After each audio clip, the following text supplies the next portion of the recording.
Hey everybody, it's Spencer, co-host of the podcast that for some reason you clicked on, titled Nobody's Listening, so who cares? Joining me as always is Sam, my other co-host, my better half, some say. Sam, how was your week? Oh, it was good, man.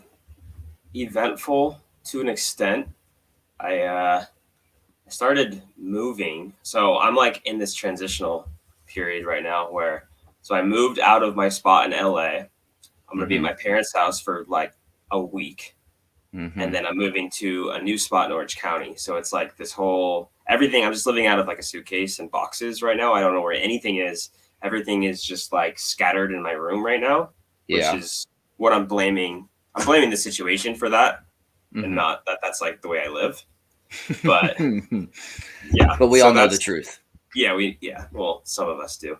So yeah, that's kind of where I'm at right now.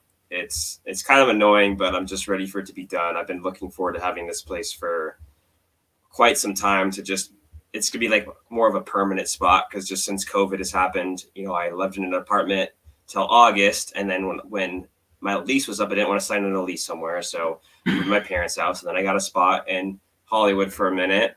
Mm-hmm. I was working on the show, and then the show's over, so I'm now back here, and I'm going back to Orange County. It's been super annoying, so I'm really excited to just be settled in my place, know where everything is gonna go. Mm-hmm. It's a 2 bedroom apartment. It's just gonna be. It's just. I'm excited. So that's Yeah, kind no, of where I'm at right now. it's a very exciting time. It's a terrifying time. I know. For myself, I am planning to move in July, and obviously, there's a lot of things that are happening between now and then. Yeah. So, for me, getting in the mindset of knowing that I'm going to have to start packing, coming every day back home, and you're Yeah. seeing these things, and you're like, "How am I going to fit all this stuff?" It's a bit terrifying for me, being a few months out. It is going to be interesting to see you. I mean, it's obviously a big transition period, right? Hmm. So it'll be very interesting to see where both of us end up later on this year, because both of us will have pretty serious moves through here. And I was talking to somebody this week about moving, about the idea of moving. The one good thing about it is you really get to see the stuff that you really don't need. Oh, see, that's the thing is. So most people when they move, they get rid of things that as over time, sometimes they just like get rid of things because every time they move, they realize I don't need this. I don't need this. I feel Yeah. like I gain stuff every time I move. Because then I How? see something. I don't know. I see something that like I haven't used since the last time that I moved to this place. Mind you, I've moved 6 times in the last 5 years. Like Mm-hmm. super tired of moving. So I'm Yeah. hoping this is my last move for like a while. But Mm-hmm. you find these things, and I think it's kind of hereditary. I don't hoard, but I have some hoarding tendencies that comes from like a few generations of my grandma and my dad, and like my grandma was a big hoarder, Mm-hmm. and I definitely feel those tendencies sometimes where I'm like, oh, I might need that. When it's like, a box of Kleenex that's halfway done that I haven't used in 2 years that I thought like that I didn't even know existed. But now all of a sudden I Exactly. feel like I need it. So I'm glad because my soon to be wife is very much like, you don't need it, let's throw it away. So Yes. I'm actually kind of excited for her to help me like just get rid of a bunch of crap that I have. And you don't need, because Yeah. for And me, I've been having boxes that have been sitting in my parents' house that I haven't been using since August. And yet they're things that I'm like, well, I might need them, but I haven't used them since August. So obviously I can live without them. exactly. And for me, I'm going to find things that I forgot that I even had in the first place, things that I haven't seen in over Hmm. 2 years. I know, Oh, just yeah. packing this place up, I'm going to find so much stuff. And I know my natural instinct, just like you, is to be, what if I need it? What if one day I need those two tissues that are stuck at the bottom of the box? What if I need this little trinket or toy, or, oh, this brought back so many good memories, I'm going to want to display this, because we all Or know that what's going to double A, happen. that double A battery that has half juice. You never know. You might need it. Yeah. I might need to switch it, in my TV remote. Who knows? But we all know the truth of it is that it's just going to end up in some other box in your new place, and you're never going to need it ever again. No. And you're going to forget about it until you move again. Yeah, I'm just over the moving thing. I'm just over it. I want to get rid of stuff. And what's nice is like getting married, we're gonna get a bunch of new stuff, so I can get rid of like I still have my plates and my old like kitchen appliances from college Yeah. that I think like the back of my mind I was like, oh yeah, maybe we'll keep these. And then as soon as she sees them, she's like no, like I got these like plastic plates that I think I stole from my old roommate, or Yeah. like I have like 7 different types of forks. And Yeah. my dumbass is like, oh yeah, like we'll use these. I have I have stolen silverware from a lot of different places. Mm-hmm. And I have them all in my silverware area in my kitchen. And it's fun for me because it's a walk down memory lane. But if somebody saw that, they would just put labels on it: kleptomaniac, psychopath, all these different things that are just harmful. So I think you're right. Just get rid of it. Get new stuff, get good stuff. In this period of transition, obviously you're going to get married, you're moving. Like you said, a lot of permanent changes happening in your life.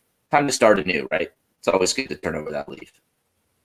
Yeah, and I think I'm just, I got so many like random things that, and the thing is, I used to work at a restaurant and I used to do like, I was a busser. So I would always like, when I had this, so there's like one of the jobs that one of the busters is you would polish silverware. And for some reason, I would always just end up with like silverware in my apron and I wasn't going to bring it back. So I have like, yeah, like it wasn't even stolen silverware. It was just accidentally stolen silverware that I was too lazy to bring back. So it's like I got that. Like it's my salt. I had salt and pepper shakers from the restaurant. There you go. I have some ridiculous things that I've held on to that I think the salt and pepper that were originally in the restaurant that were in those shakers, I think are still in there. Really? It shows you how much I use those things. Yeah, it's probably not good anymore. I wouldn't use that pepper. No, I don't think. I don't know. They're probably in the trash. I don't know. Their boxes have been sitting there since August. I don't remember what's in them. I really don't.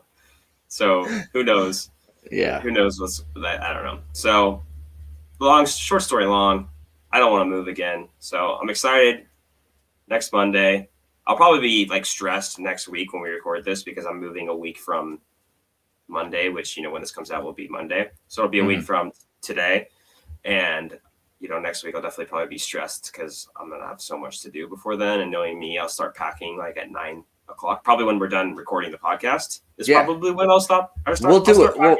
We'll make sure to do a podcast update for your move next week, and we'll see just how much that you've accomplished in a week. Yeah, and I'm sure the audience is going to be, waiting with fainting breath, waiting to see where I'm at with my move because that's super exciting. Well, no, I think it just more goes to show the character of both you and I. I can't tell you how many times, even trips where we're going to see each other, right? Trips where you come to see me, I come to see you, whatever. And you'll ask me, hey, so what time does your plane get in? Oh, that's great. Yeah. I was like, yeah, I leave at 6 a.m. So once I get off the phone, I got to pack. You're like, it's 11:30 and we're playing Xbox. Like you probably should have. Oh, whatever. I'll get to it. We'll figure it out. Yeah, that's the thing is like, because then when I pack too for like a trip, that's totally different because I'll pack and I'll be like, well, what if I want to wear that, tomorrow? Not looking at like the 12 other shirts that I could wear tomorrow, but I'm like, but what if I don't wear the shirts that I'm going to pack like to the airport or like tomorrow night before I have to pack? So like, that's why you pack right before you leave, because then you don't end up needing something that's already packed because you don't want to pack twice. And it's so fresh in your memory. You know exactly what you're taking. It gives you the most amount of time to change it, like you were saying, but it's also, I know that I'm going to want this. I know that I'm not going to put that bag on the conveyor belt that they take it to the airplane and be like, man, I wish I would have brought this shirt instead of that shirt. I wish I would have brought this, because you packed right then and there, right before you left for the airport. Exactly. And if you're late for your flight, you're late for your flight because you forgot toothpaste. Well, it is the nice thing. Go ahead. Oh, I basically just saying that I always, any trip that I go on, I will always forget something like extremely important. Typically it's something that I can buy where I'm going, but once in a while you'll leave something that's, vital to your trip that you can't go buy. It's always sunglasses for me. I have sunglasses that I have bought specifically because I forgot to bring sunglasses on the trip, or I forgot to bring them, to the flight. So I'll always buy these sunglasses in different states because I'm a big believer in sunglasses, and I wear sunglasses all the time. So when I go to a place and I don't have sunglasses, and then of course then you're stuck paying in the airport for sunglasses, and it's always $200 extra for sunglasses because the airport can just charge you criminal prices for whatever reason. I don't know why that's socially acceptable, but you need sunglasses that bad that you're going to pay $200 for plastic sunglasses in an airport? Well, not plastic. I mean, come on. I'm not incredibly cheap. And the sunglasses I buy, I always keep. I always bring back with me. I just have 4 pairs of sunglasses, pretty nice sunglasses that I bought because I forgot them. Is that like? Yeah. I guess that's a first world problem, right? I mean, that's a pretty bad problem to have. We've touched on a few of these on a few of those on this podcast. I think for me, so sunglasses, I've had 2 long-term pairs of sunglasses. I had a pair of Ray-Bans that I used to work at a school, and they were lost and found long enough where I could keep them. I had those for like 2+ years. And then I lost those when we went to Europe, actually, on the trip that we were together. This was before we went with a couple of people, and then you met up with us later. But we were in Spain, and I realized, hey, I actually probably have sunglasses. And I bought this pair from a street vendor for 12 euros. I had those sunglasses for legit 4 years.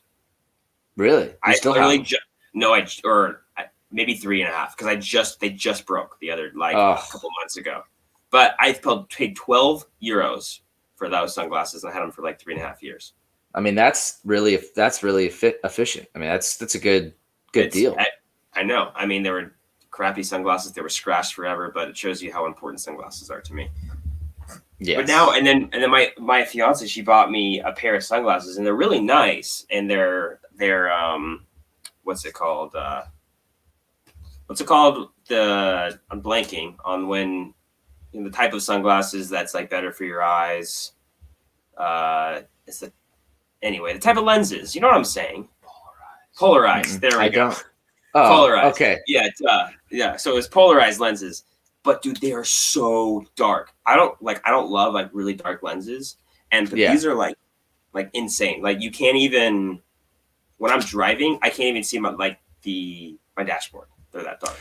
Well, that's the issue I've realized with polarized lenses is a lot of, not every, right, but a lot of modern cars have electronic dashboards or speedometers, or at least electronic elements to it. So like my navigation music screen in my truck is just a screen, just what it is. It's a touch screen. And when I put the polarized lenses on, it's also my backup camera display. When I have my polarized, I can't see where I'm backing up into. So I have to like put the sunglasses down. I'm like, man, that's really annoying because it does that like that weird glare thing that polarized lenses do. So I definitely feel that pain. That makes sense.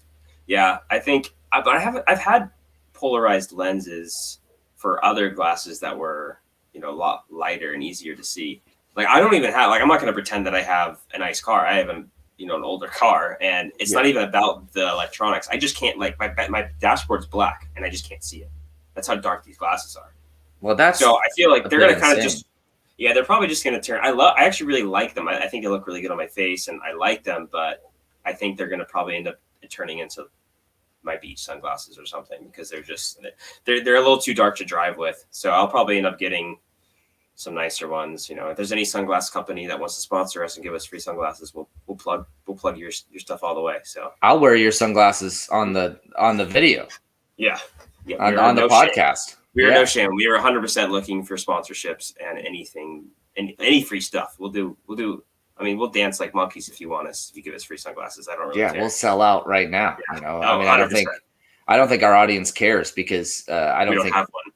Because the title of the podcast is "Who Cares," which implies that neither you nor I care at all. So or our non-existent audience. Yes, exactly. So yes, so we want to. We kind of have some ideas, and we've talked about some of this a little bit for the future of our podcast and kind of where we want to go with it. So we're going to start doing, we did our top 7. We like that. We want to bring that back, but we're not going to do that every week. So we have some segment ideas that I think we're going to start rotating through. And so here's a new segment that Spencer came up with. If you want to introduce the segment and what it's called. Yeah, I thought that this would be a cool idea because it just kind of adds to the whole point of having no point. So the title of this segment is Debates That Don't Matter. And in this, dun, dun, dun, sound the gavel, court is in session. Oh, yeah, we can actually we might be able to add that sound in the future. That's a good idea. Yeah, I think if we decide that we want to do this, because this is just kind of a low key, not a whole lot of thought or effort has to be put into this. And the intent behind this segment in case you guys haven't noticed, we don't put thought or effort into anything. So, well, no, just the right amount, I think, which is, just a tiny bit. So if that doesn't make you want to listen to the podcast, what will? But in this segment, basically me and Sam are going to be debating in a somewhat structured manner, debate topics that have no real impact on anyone's life. Basically, when he says structure, he means no structure.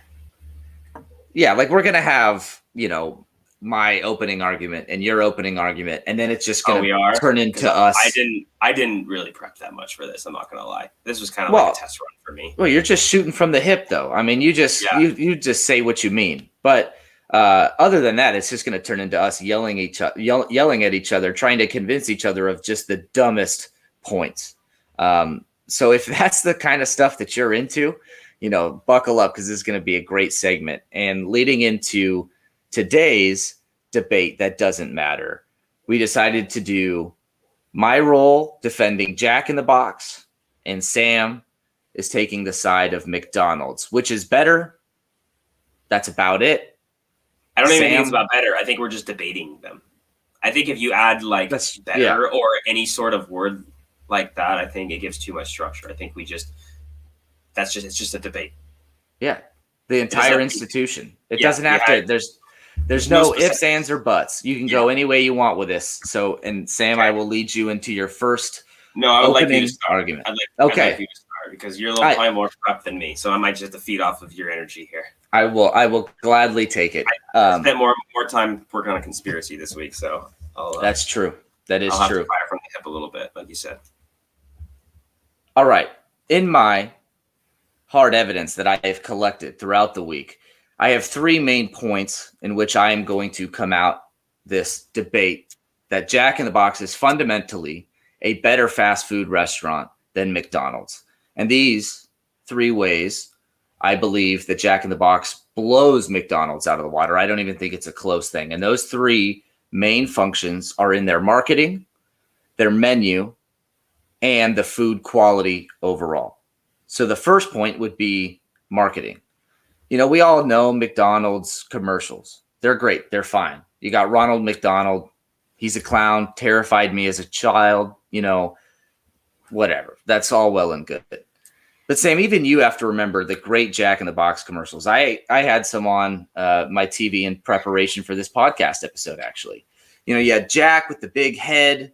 And you could always go in and get one of those little Jack in the Box toppers. And in high school, all my cars had that Jack in the Box topper pretty much always, because I was a frequent member of Jack in the Box. But Jack in the Box commercials didn't shy away from calling out the McDonald's, the Burger Kings, making fun of them, talking a little bit of shit. And Sam, you and I are both fans of talking a little shit. Secondly, their menu. First of all, breakfast all day. Not a lot of fast food restaurants did that. Now I think they're starting to come into the fold a little bit. McDonald's offers some breakfast items all day. Jack in the Box has always done that. The iconic munchie meal. I already knew. I was already prepared for this argument. $6, and you get a main entree item: a burger, a chicken sandwich, loaded tater tots, or a breakfast sandwich. And no matter what meal you get the mix of fries, both straight and curly fries. You get 2 tacos, which the tacos, man. I mean, who doesn't love a good drunk session, or pick your substance of choice session at Jack in the Box, just eating their tacos and a drink, all for $6. I mean, that's a better meal than anything you could get at McDonald's. I mean, what could you get for a better price? The 2 single patty cheeseburgers that taste like ketchup and mustard because nobody at McDonald's knows what they're doing? Come on. And lastly, the food quality. Food quality is easily far, far better at Jack in the Box. It's always made fresh. If you order one of their menu items, they make it to order. They don't wait. They don't keep it on a tray, keep it in a little microwave or on an oven. That sandwich, that burger that you just ordered, they have to make it for you. It's always fresh. It's always hot. And I think that the food quality overall, the menu, and the marketing, I think those are 3 strong ways that you can point to and say, oh yeah, Jack in the Box is far, far better than McDonald's. Okay, so you're obviously way more prepared than me, but I'm going to dive into this, and I'm going to improvise my entire argument. All right, so I have a couple points as well in my opening statement. The first one is actually brand recognition / marketing. I actually think that McDonald's does a better job than Jack in the Box in their brand recognition and marketing. Number 2, I think that their chicken McNuggets are far and above better than anything any other fast food can come close to. And number 3, their ice cream. Their ice cream alone. Well, I'll dive into those are the 3. All right. Okay. All right. Come up with this at the top of my head. Here we go. Number 1. That's good. There you go. Okay. The 3 arches. Going into brand recognition, the 3 arches are far and away the most recognizable brand / color / like what's the word I'm looking for? Like landmark in not only fast food, but at restaurants across America. When you see those 3 arches, you know exactly what's there. And there are some McDonald's that have big signs. You can see it from miles down the freeway. Oh, I know there's a McDonald's here. Mm-hmm. Which I think is important because you know what you're getting wherever you go. You always know there's going to be a McDonald's there. And you could go to McDonald's anywhere and across the country, and it's always going to be the same. Plus, you hear that ba-da-ba-ba-ba, instantly McDonald's. It makes you crave a McDonald's Sprite with some fries. I think they're just so locked in with their marketing. Number 2, the Chicken McNuggets. The Chicken McNuggets, when they had those deal where it was like $5 for a 20-piece, I don't know. They still do it infrequently. Sometimes at certain places, different special deals. But the Chicken McNuggets is, like I said, far away. It cannot be beat in the chicken nuggets realm. And then right now they have the spicy Chicken McNuggets, which I had the other day. Mm-hmm. Insane. Really? Knocked it out of the park. Oh my gosh! So unbiasedly, really good. Really good. Wow! I haven't had a chance to try them. I was pleasantly surprised.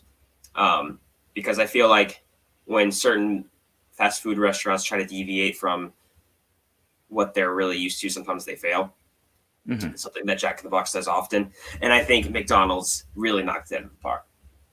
I think the Chicken McNuggets are so, you can go to Carl's Jr. or Hardee's, you can go to Burger King, you can go to, I don't even know if Jack in the Box has chicken. Yeah, they have chicken nuggets. Their chicken nuggets are honestly awful. And that chicken nuggets are one of the main reasons I go to fast food because I kind of know what I'm getting. I love the dipping sauces.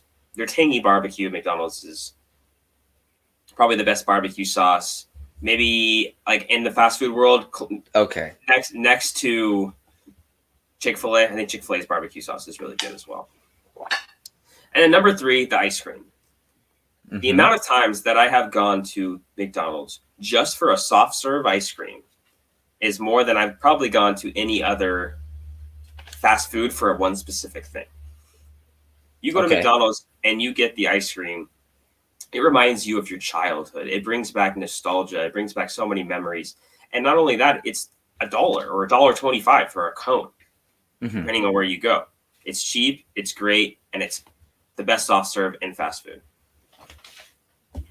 So those are 3 main arguments. I have a lot of other points. I have counter arguments. Are we doing counter arguments now, I guess? Yes, actually. Yeah. Okay. If the floor would be open to me, I actually have counters. I don't really like the structure, but we're giving this a shot. We're trying this out. It's basically a standard. What we could either do closing arguments at whatever. We're doing closing arguments now. First of all, you said brand recognition, and you said yourself the 3 arches. When you see those 3 arches, well, I did a crude drawing of a McDonald's logo just so we can see how iconic those 3 arches are. I don't know if you can see it right here, but I actually labeled the arches for you, which is 2. I think the term that you were going off of was golden arches. Yeah, that's what I meant. But I mean, it's so iconic. You're right. The 2 or however many arches there are, it is iconic. The you really got me with the emotional argument there. And I will say that, yes, the chicken McNuggets, I even have it in my notes. The chicken McNuggets are the one thing, the holy grail of McDonald's. They can't even be touched. The crispiness, the consistency, the 4 shapes that just make you want to eat more and more chicken McNuggets. The sauces, you're right. All of that is great. That's one single item on McDonald's that is superior than Jack in the Box. Doesn't have the tacos that everybody loves when they need them. McDonald's doesn't have any version of curly fries. Doesn't have any versions of onion rings. And Sam, you talked a lot about the ice cream, but it is a well-known fact for anyone that is listening that their ice cream machine goes down more than anything. In fact, an app was developed by students in college to track which ice cream machines were down in McDonald's nationwide because it was such a plague. And they realized the times that these ice cream machines were down. On average, ice cream machines were down far more often than they were open, especially in certain areas. The McDonald's right by my house has never had a working ice cream machine. I have tried to order a shake. I tried to get a Jamocha shake. Or not a Jamocha shake, the green shake for St. Patrick's Day. Doesn't have them because their ice cream machine is broken. So I would love to have these memories that you talk about with the soft serve ice cream. I would love for that nostalgia to come back every time I take a lick of that ice cream. The problem is I have no memories because the ice cream machine has always been broken. So my argument to that is I think the reason that it is down quite often is because it is so popular that it constantly is breaking because it's used more than it was intended. When they first used that ice cream machine, they invented the ice cream machine. They weren't intending that the ice cream to come out of it was going to be that of the gods. And so when it is that of the gods, the ice cream is in high demand. And therefore, if it's in high demand, the machine is being used more than it was originally intended. That is my argument to that. Now, I think really when you're diving into menu items, it's really when you start to get in subjective arguments. And we could argue all day, which is better, the Sriracha burger, the Big Mac, whatever. There are items at Jack in the Box that I like more than some items at McDonald's, and there are items at McDonald's I like more than some at Jack in the Box. Mm-hmm. I think what it breaks down to is, let's say we'll talk about the Big Mac here. The Big Mac is still probably the most famous burger in fast food. Would you not agree? Everybody knows what a Big Mac is. Yeah. If you say Big Mac, everybody knows what restaurant that's from. If you say famous star, not everybody really knows. Most people, but you know what I mean? Which would be a Carl's Jr. burger. Yeah. Yes. Like I wouldn't say there's any Jack in the Box burger that if you surveyed 360 million people, however many people in America, I would say you put Big Mac, whatever. I don't even know what the biggest burger at Jack in the Box would be. The famous star, all the other big ones, the Whopper. Mm-hmm. I think the most recognizable would be the Big Mac. So let me test that for you because I have some names of some Jack in the Box burgers, and let me see. I'll give you maybe some names of some other restaurants just to throw it in there. But So the famous star, like you said, what restaurant does that come from? Carl's Jr. And let's say the double Western bacon cheeseburger. Also Carl's Jr. Okay, now what about the ultimate Jack cheeseburger? I would say it's Jack in the Box. Okay, what about the sourdough Jack cheeseburger? So here's the thing. They put their name in it all. And the problem is like you say that, I don't know what's in it. Big Mac, I know everybody knows exactly what's in it. Everybody knows that there's a bun in the middle of the burger. Everybody knows that. It's brand recognition. Everybody knows what else is in it? It's a standard burger with a freaking bun in the middle. That's the only difference. Yeah, but they also put their name into it. That's all I'm saying. I think if you gave people just lists of names of everybody burgers, knows the quarter pounders from McDonald's as well. Or the Royale. Yeah, but it's not called the quarter pounder in Pulp Fiction. It's the Royale. And I will give it to you that McDonald's is bigger in its span, in its outreach, and they spend a lot more money. Honestly, without McDonald's, there is no Jack in the Box. That is something to be said as well. McDonald's paved the way for the Jack in the Boxes, for the for the Carl's Jr. Exactly, paved the way for Jack in the Box to be far and away greater than McDonald's. Food fresh, made to order. I think you'd be hard pressed to say that fresher made food that's made to order that is 9 times out of 10 better than food that's been sitting there for longer. Okay, let me ask you something about the breakfast. So you say it's available all day, right? Yeah. But I would still rather get up early and eat at McDonald's breakfast 10 times out of 10 than eat Jack in the Box breakfast at any point during the day, because Jack in the Box breakfast is dog shit. That's completely untrue. That is it. There is no item on Jack in the Box breakfast menu that comes even close to the bacon egg McGriddle. The extreme sausage sandwich in the morning or any time is amazing. 2 sausage patties, a fried egg right in between them with some cheese. Are you kidding me? Dude, the McGriddle, there's nothing comes close to the McGriddle. The bun on the McGriddle literally tastes like it was made from Jesus Christ himself. He spread the buttery goodness on here. He placed it down there and he gave it to what's the founder of McDonald's, who actually isn't the founder of McDonald's name. I don't remember his name, but the guy that Michael Keaton played in the founder. Yeah, I don't know his name, but Jesus literally presented this and said, "This is the modern manna from heaven." I had a McGriddle this week. Didn't even finish it. I took the sausage, the egg, and the cheese out, and I finished that. I didn't finish the pancake. It's too much. It's too sweet. McDonald's is trying too hard. You have that opinion. That is a very, very small percentage of people who would agree with you, because I literally talk to people who only go to McDonald's for the McGriddle. Like, McGriddle is people who don't normally even like fast food, who don't go to fast food places, go there for the McGriddle. Yeah. I say the hard evidence, the arguments that you presented, first of all, the brand recognition, which we've already discussed and I won't bring back up. The McNuggets, which I will concede on. The chicken McNuggets are fire. And thirdly, the ice cream machines that apparently get used too much, even though I've never seen ice cream machines be used at all at some McDonald's, and they're still not functioning. But I think you cannot argue with more variety in the menu, food made fresh to order, and iconography such as the Munchie Meal, the deals at Jack in the Box. I think for what you're getting and you get more food. The Munchie Meal is hard, because the problem with the Munchie Meal is it's not worth it if you go before 9 p.m. because it's like $9 at before 9 p.m., which is not worth it. It's definitely not. It's worth the $6, but you have to go after 9 p.m. So essentially, you have to go when you're, like you said, drunk or on some other substance. Or why would you, in your right mind, go to any fast food restaurant after 9 p.m. if you were totally sober?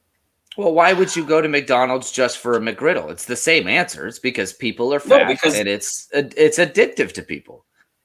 Yeah, but it's at least you're enjoying it. Like the problem with most Jack in the Box food is I instantly regret it. I usually spend the rest of the night in the bathroom after I eat anything from McDonald's, or not McDonald's, at Jack in the Box. McDonald's, I think let's be honest.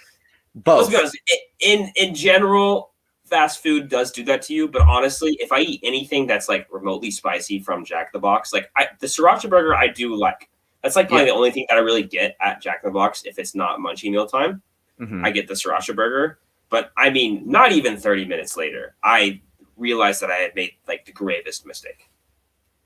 Yeah, I mean, I could argue all day about I could talk to you all day about the situations that I've had in the toilet after both McDonald's and Jack in the Box. So I don't know if that's going to be a qualifier in the argument, because I think we could both say we've gone through some journeys on both of those. I think, and at the end of the day, none of this matters because there's no one here to moderate and there's no one here to say who wins. Yeah. And here's the thing about debate that don't matter. And here's the thing about me and Sam, if you haven't realized, is that I am not going to probably be convinced entirely by Sam to believe a certain way. And it works the same the other way. Sam is not going to be convinced, no matter how much of a fervent argument that I can put up with facts, with figures, with stats. Sam, multiple times in my life, has said, well, but I just don't think that's true. And that's it. That's the end of the conversation. So I think that's an argument. I think that's. I don't have an argument. I think far and away my points were more succinct. But hey, if you're watching us on YouTube, or you're listening to us on Spotify or whatever, hey, comment down there and below and say who won this debate. I'll make sure to make 50 accounts tonight, and I'll just say, oh man, Spencer, Jack in the Box all the way wins. But if 51 people decide that McDonald's is better, which is an insane thought, but go ahead, comment. I'd like to see who wins. All right, well, that's probably enough of that. We'll have some more stupid debates that don't matter in the future. I'll probably try to be a little more prepared for those, but I think it was fun. So that brings us to our final segment of the night, which is Conspiracy Corner.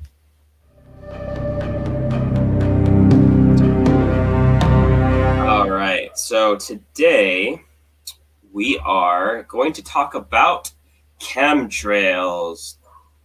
I don't know why I said it all dramatic like that. Sorry, my dog is just barking in the background. That's super annoying, so I apologize for that. I don't just know what the hell she's mad at. Okay, so Chem Trails. So the theory. The theory is the government is, and I couldn't really, because this is going to get wacky, but there are a lot of different motivations that I've read about for chemtrails. So I just kind of put a collection of them on here. So the theory is the government is poisoning / mind controlling / chemical warfare / weather control through chemical trails from airplanes in the sky. And this is called geoengineering. So that's a lot of slashes. Yeah, and there's more. I cut more out. Wow. So here is the scientific explanation. The explanation is, or for those of you who don't know what chemtrails are, basically people believe that airplanes are poisoning us, controlling the weather, all those things, because from the contrails is what they're scientifically called. When you look up in the air, in the sky, and you see streaks of white, looks like fog or smog or whatever in the air coming from airplanes. So that's what chemtrails are. So the scientific explanation is that the streamer of clouds sometimes observed behind an airplane flying in clear, cold, humid air. A contrail forms when water vapor produced by the combustion of fuel in airplane engines condenses upon soot particles or sulfur aerosols in the plane's exhaust. So that's the explanation, which makes sense, or does it? So there are some really esteemed people who believe in this theory. Yeah. So Prince spoke about the theory in a 2009 interview. Wow. So we all know, the man formerly known as Prince. Yeah, for R.I.P. Prince, legend in the game. But he claimed that whenever these chemtrails appeared above his neighborhood in the sky, everyone would just start fighting and arguing each other. So obviously, this can only be explained that the government is mind controlling people and making them more violent. Yeah, argumentative. Yeah. We'll see. So now there's even more esteemed people that are behind this theory. Kylie Jenner. Oh, the list just keeps going up. Yeah. Kylie Jenner claims that these chemtrails have something to do with population decline in honeybees. Oh. Now, I either couldn't find the research, or the research doesn't exist, or the evidence doesn't exist that backs this claim up. But because of Kylie Jenner's name and her scientific background, I think I'm just going to take her word for it. Okay. So, the rest of this. So, I'm going to be honest with you. I really tried to find actual evidence supporting these chemtrail claims, and it was very difficult. So I can imagine. I'm gonna read this kind of paragraph that I found. I should probably be able to cite where I found this, but nobody's listening to this anyway, so I don't think I'm gonna get in trouble for plagiarism. Digging deeper, there is a scientific study which is called albedo modification. Albedo. Okay. This is basically a process to combat global warming, in which we would reflect some of the sunlight on our Earth back out of the atmosphere, which would partially mask or reduce the climate change due to accumulated greenhouse gases.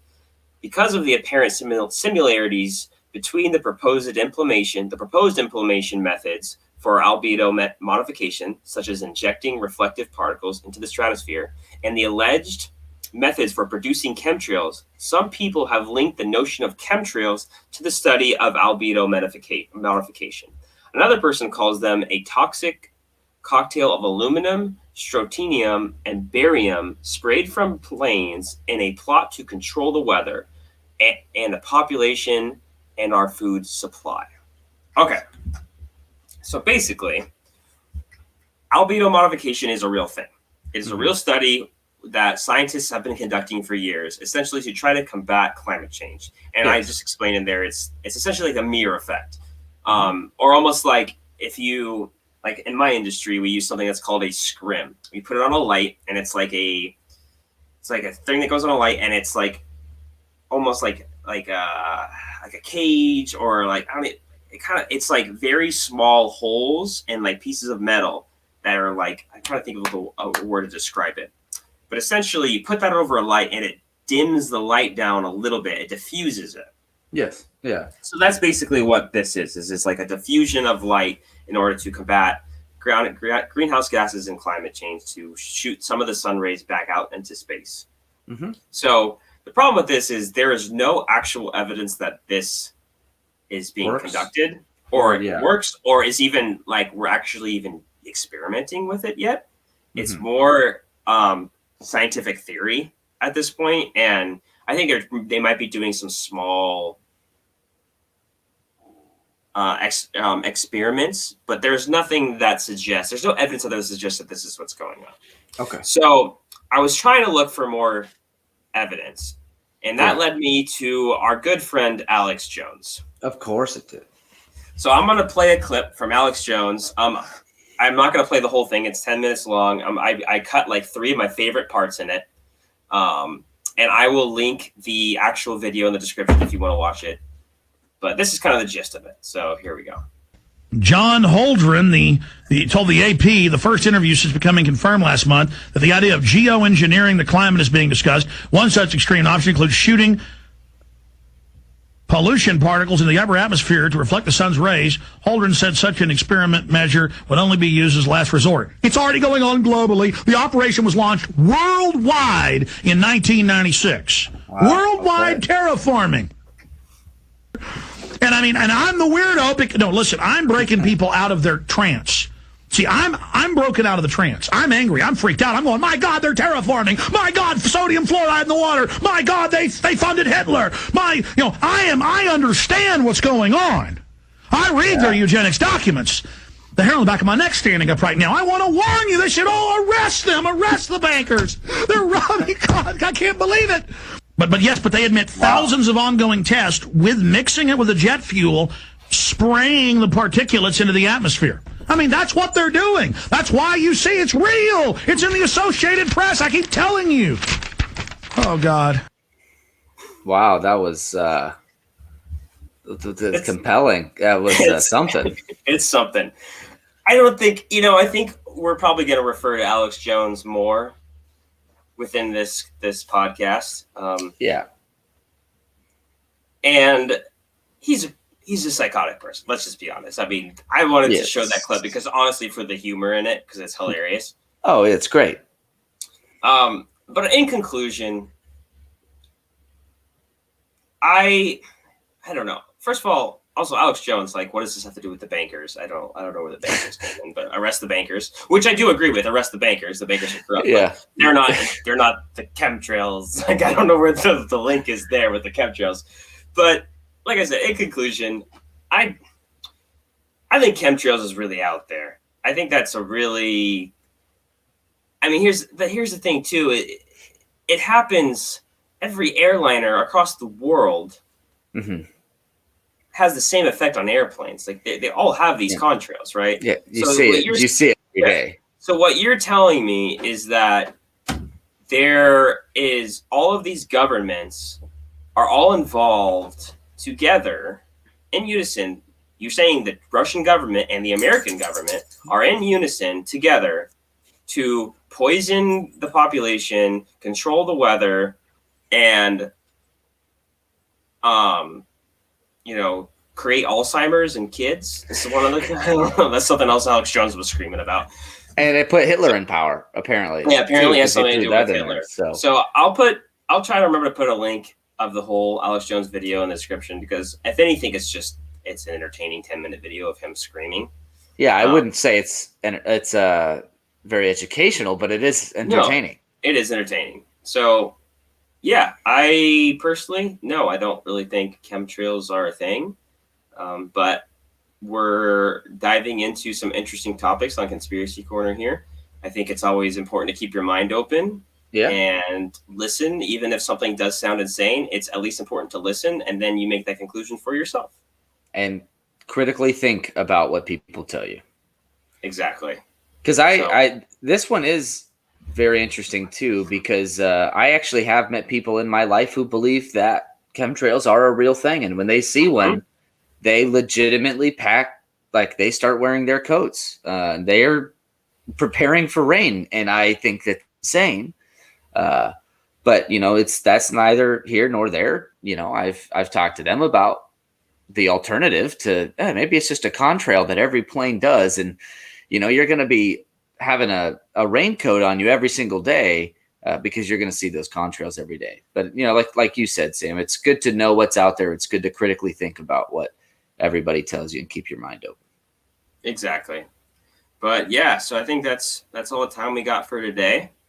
Do you have anything else to add, Spencer? No, hope you have a great week, and I'll talk to you next Monday. All right, guys. We'll see you next week.